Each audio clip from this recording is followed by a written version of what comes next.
ప్రియా అనే 24 ఏళ్ల అందమైన అమ్మాయి హాస్టల్ రూమ్ లో ఒంటరిగా ఉంటుంది. ఒకరోజు రాత్రి ఆఫీస్ గెట్ టుగెదర్ పార్టీ జరిగింది. పార్టీ చాలా ఆలస్యంగా ముగిసింది. అక్కడే ప్రియకు కిరణ్ అనే ఒక వ్యక్తి పరిచయం అయ్యాడు. పార్టీ ముగిసేసరికి టైం అర్ధరాత్రి దాటడంతో ఆ సమయానికి కిరణ్ వెళ్లాల్సిన ఊరికి బస్సులు లేవు. అతని ఇబ్బంది చూసి ప్రియా జాలిపడి ఈ రాత్రికి తన రూమ్లోనే ఉండి ఉదయాన్నే వెళ్ళమని చెప్పింది. వేరే దారి లేక కిరణ్ సరే అన్నాడు. ఇద్దరూ రూమ్కొచ్చారు. ప్రియా బెడ్ మీద పడుకుంది. కిరణ్ బెడ్ పక్కనే నేల మీద పడుకున్నాడు. గదిలో లైట్లు ఆగిపోయి గది మొత్తం నిశ్శబ్దంగా ఉంది.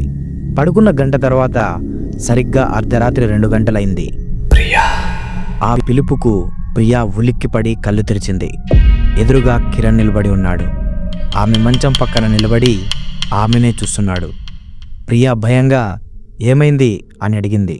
కానీ కిరణ్ వింతగా ఆకలిగా ఉంది, తినడానికి ఏమైనా ఉందా అని అడిగాడు. ప్రియాకు గుండె ఆగినంత పనైంది. ఈ టైంలో ఒంటరిగా ఉన్న అమ్మాయి గదిలో ఎందుకు ఇలా అడుగుతున్నాడు? ఆమెకు ఒళ్ళంతా చెమటలు పట్టాయి.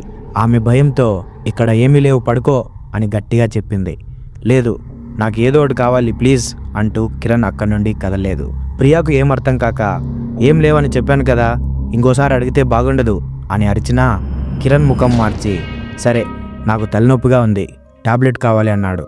ప్రియా నా దగ్గర లేవు, కింద మెడికల్ షాప్ ఉంది, వెళ్ళి తెచ్చుకో అని చెప్పింది. కానీ కిరణ్ లేదు, నువ్వు కూడా నాతో రా అని పట్టుబట్టాడు. అంతే, ప్రియకు అర్థమైపోయింది ఇతని ఉద్దేశం వేరు అనుకుంది. నేనెందుకు వస్తాను, నువ్వు వెళ్ళు అని తను అన్నా నువ్వు రావాల్సిందే, నాతో రా అంటూ కిరణ్ బెదిరించడం మొదలుపెట్టాడు. ప్రియకు అర్థమైంది ఈ గదిలో ఇతనితో ఒంటరిగా ఉండడం ప్రమాదం. ఇక్కడ అరిచినా ఎవరికీ వినపడదు. బయటకు వెళ్తే కనీసం తప్పించుకునే అవకాశమైనా ఉంటుంది అనుకుని వణుకుతూ సరే పద అంది. ఇద్దరూ గదికి తాళం వేసి బిల్డింగ్ బయటకు నడిచారు. బయటకు రాగానే కిరణ్ వెంటనే ఇప్పుడే పోలీసులకు ఫోన్ చేయన్నాడు. ప్రియా షాక్ అయ్యి ఎందుకు అని అడిగింది.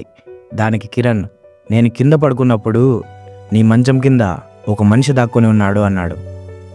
కిరణ్ మాట విని ఏం చేయాలో అర్థం కాక వణుకుతున్న చేతులతో ప్రియా 100కి డయల్ చేసింది. నిమిషాల్లో పోలీసులు వచ్చి రూమ్ తలుపులు తెరిచారు. అక్కడ ప్రియా మంచం కింద ఒక పెద్ద కత్తితో ఒక దొంగ దాక్కుని ఉన్నాడు. నిజానికి ఆమె ఒంటరిగా ఉండడాన్ని గమనించి ఆ రోజు రాత్రి ఆ దొంగ ఆ ఇంట్లో ఆమె మంచం కింద దాక్కున్నాడు. కొద్ది నిమిషాల క్రితం ప్రియా ఎవరినైతే చూసి రాక్షసుడు అనుకుందో అతనే ఆ రాత్రి ఆమెకు దేవుడయ్యాడు. కొన్నిసార్లు మన కంటికి కనిపించేది నిజం కాకపోవచ్చు, మనల్ని భయపెడుతుంది అనుకున్నదే మనల్ని ప్రమాదం నుండి కూడా కాపాడుతూ ఉండవచ్చు. మీకు ఈ స్టోరీ ఎలా అనిపించిందో ఈ వీడియోని లైక్ చేసి కామెంట్ చేయండి. ఇలాంటి మరిన్ని స్టోరీస్ కోసం మన వినయ్ టీవీ ఛానల్ని సబ్స్క్రైబ్ చేసుకోండి.